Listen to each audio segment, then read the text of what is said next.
Hi friends, today we are going to learn VRM sections of the laptop, that's called a CPU core voltages also.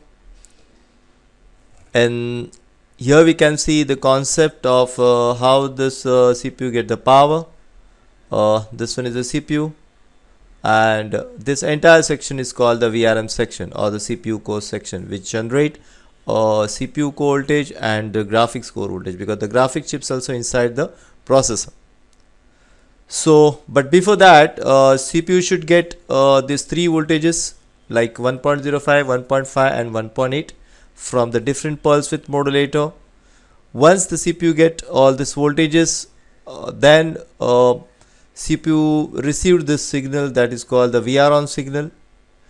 This VR on signal you get either from SIO in Compal motherboard and Quanta motherboard, and in Wistron motherboard and in Foxconn motherboard.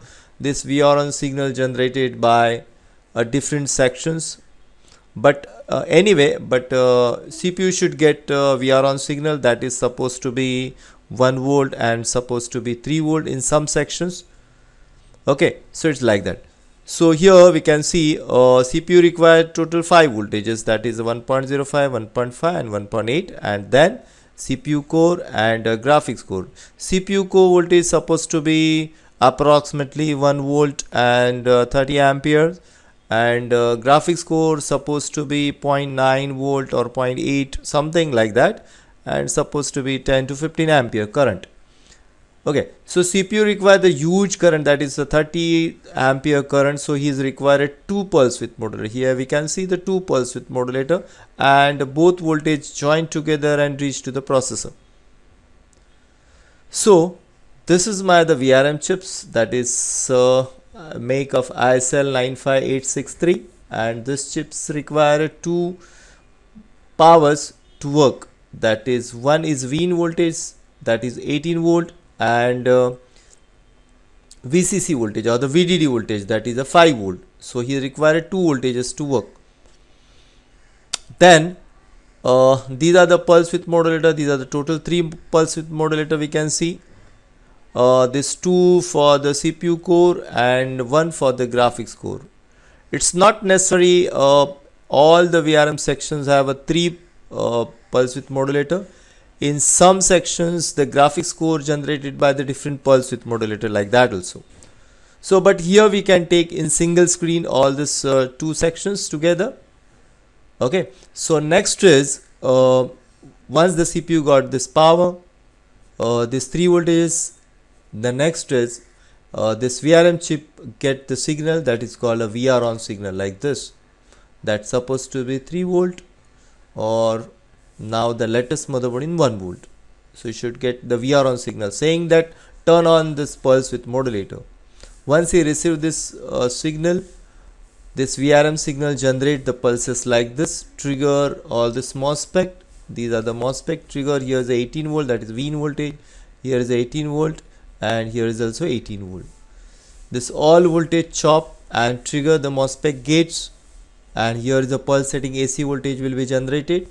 Here the pulsating AC voltage will be generated, and this goes to the different coils, and then coil stop the AC and pass the DC, which is filtered by this capacitor and reach to the processor. So this is my step 1 is power, step number 2 is VR on signal, step number 3 is this pulses, then step number 4 it should get the output voltage. You can see in this animation how this voltage is going and reach to the processor. So once the processor get the power from the VRM section, that is in current, that is in amperes, he send a signal that is called a SVID signal, that is called a serial voltage identification signal. This is a 2-wire communication protocols between the processors and the VRM sections. So he send this 2 signal saying what the level of current he is required. If they require more current, he tell the VRM section I need a more current. So like that he can convey his message to the VRM section, that's called the VID signal. So once this voltage gets stabilized, the CPU core and graphics core is stabilized, that is supposed to be approximately 0.9 volt both 0.9 or 0.8 or 0.1 volt also. Okay, so once this voltage gets stabilized, then he send out one signal that is called the VRM power good, like this, that is 3 volt, and in this way this VRM core voltage is working. Now we'll see how to find the problem if the core voltage is not coming. If you have a motherboard in that the CPU core voltage is not coming, then first of all we'll see where you have to check the voltages. We'll see this. Suppose you have a motherboard like this, okay, and here you can check CPU core voltage and this coil, and the graphics core voltage at this coil. Okay, these are the CPU core and these are the graphics core. Suppose this voltage is not coming, and you can check in the DC power supply also. If the in DC power supply is current something 150 milliampere or something 250 milliampere, in between 150 and 250 milliampere, then your CPU core voltage is not generating. There are so many reasons this voltage is not generating. So you can check the voltage here. If the voltage is not coming here, then what you have to do is you have to first check this voltages, that is a V in voltage, that is 18 voltage, there is adapter voltage, and then this 5 voltage, the VCC voltage. If these voltages are coming, then you have to check this VR on signal. Okay, you should get the VR on signal at this VR on pin at the chip, VRM chip. If this voltage is not coming, then you have to check why this voltage is not coming. You have to trace from where the signal is coming. I already told you that this VRM core voltage is coming from SIO in Compel motherboard and in Quanta motherboard. But if the motherboard is Wistron and Foxconn, this VRM core VR on signal generated by a different circuitry. So you have to trace that where this signal is coming from. Okay, so you should get voltage. If not coming, you trace this. If this VR core voltage is coming, VR on signal is coming, then what you have to do, you have to check in cold test whether all this MOSFET, whether they are working fine or not. You have to test on the multimeter and check the resistor, remove the processor, check whether any short circuit or there. You have to connect multimeter, keep multimeter on buzzer, connect ground probe to the ground and positive probe to this coil. Your resistance should be high. It should not show a low ohm resistance at here also and at here also. If the resistance is low, like 1 ohm or 2 ohm without the processor, or any, if the buzzer is coming, that means there is something short circuit. So you have to remove that short circuit. If there is a not short circuit, then connect the processor, check the resistance. The resistance should not 0 ohm, it should show something resistance. Okay, if this resistance is okay, then this CPU is not short. So if the CPU is okay and this both the signal, like both the voltages are okay on the VRM chip, and this signal is also coming at this VR on signal is coming, but still CPU core voltage is not generating, then that means this VRM chip may be the faulty. You have to replace this core chip. Okay, and this way you can solve the problem.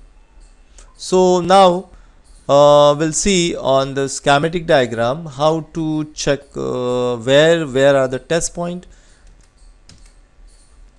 We open any schematic diagrams. Okay, we have the open ones, the schematic diagram. You can see in this schematic diagram, this is called the VRM section, this one is the Quanta motherboard, and this chip is called the VRM chip. Here this section is called the graphics core voltage is generated, that is 33 ampere, and here is the CPU core voltages. Okay, and first what you have to do is first I'll increase this. You can see in this chip is ISL 95835, and you have to check pin number 20, 18 volt, then pin number 19 5 volt, and pin number 26 5 volt. These are the three input powers to these chips. Sometimes there are only two powers, that is a VIN and VDD or VCC. So 18 volt and 5 volt, and in some, now in the latest motherboard there is only VCC voltage, that is a 5 volt only. So you have to check accordingly the pin according to the chip. And the next signal required to this VRM chip is called the VR on signal. This pin number 6, you should get here 3 volt. In some latest motherboard here is a 1 volt. So you get 3 volt here, that VR on signal command to the VRM section to turn on. Once this VRM section receive this VR on signal from the SIO, what you do is a trigger. There are the 3 pulse width modulator in this chips. One is for this graphics, this, and these are the 2 for the CPU. This one, this, and another one, this. So once he receive this signal, he trigger this MOSFET. This MOSFET is the CPU core voltage. You can draw here.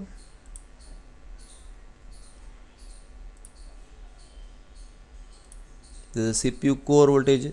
This he trigger from this 2 sections. He trigger, and here is the CPU core voltage we generated on the both the section, and this 2 sections connect each other.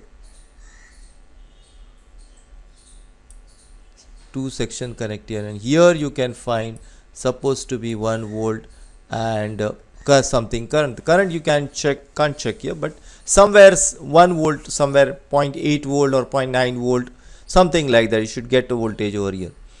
Okay, so and this voltage goes to the CPU. Once this voltage gets stabilized, the VRM section send a VID signal, that is called the VID signal, and this VID signal goes to this VRM chip. Now in this VID you can see pin number 5 and 3. These are the VID. This is called the SVID. This is called a serial voltage identification signal. The 2 signal, one is clock and data. This is a bidirectional. It communicate with the CPU. Okay, and once this voltage is stabilized, this VRM chip send out one signal, that is called the power good. That signal is known as VRM power good. That's supposed to be 3 volt. If 3 volt comes out, that means the entire VRM sections working fine. So in this way we can see how can we check the voltage on this motherboard. You can check the motherboard on this here. These are the test point. These are the VRM chip, and this one is called, here you can check 0.9 volt, that is a CPU core, and here at junction of this MOSFET, there you can check the graphics core. Okay, that is also supposed to be a 0.9 volt. So in this way we can see how this VRM section is working. Thank you very much.